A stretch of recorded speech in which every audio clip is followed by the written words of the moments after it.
भाग, समय का पहला द्वार। यह कहानी है राजा अजयवर्धन की, जो समय कब होती न्यायप्रिय राजा हुआ करता था। बहुत समय पहले की बात है, जब पृथ्वी पर समय सिर्फ चलता नहीं था, देखा भी जा सकता था। मालवांचल के बीचों बीच बसा था धवलगढ़ राज्य। ऊंची ऊंची प्राचीरें, चमकते शिखर और राज्य के बीचों बीच एक प्राचीन मंदिर, कालदेव का मंदिर।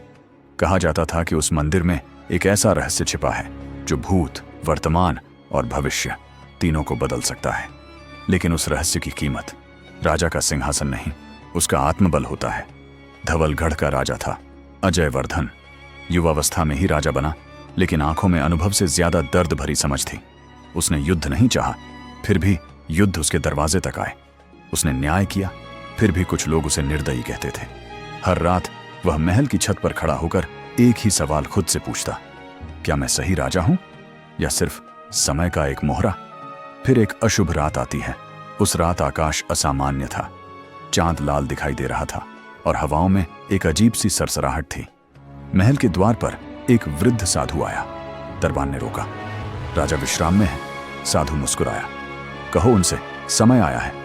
यह सुनते ही राजा अजयवर्धन चौंक उठा। अब बारी थी साधु के रहस्य की। दरबार में साधु को लाया गया।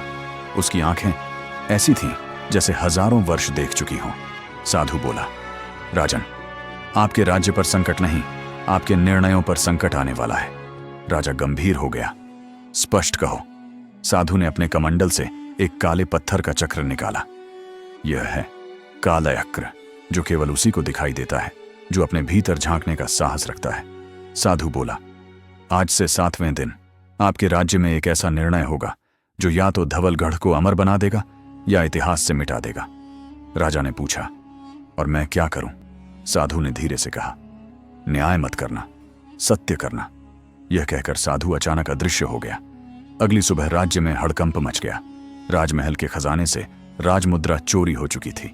आरोप लगा राजा के सबसे विश्वसनीय सेनापति वीरभद्र पर। पूरा दरबार 2 हिस्सों में बंट गया। राजा अजयवर्धन के सामने अपने जीवन का सबसे कठिन निर्णय खड़ा था। रात को राजा मंदिर पहुंचा।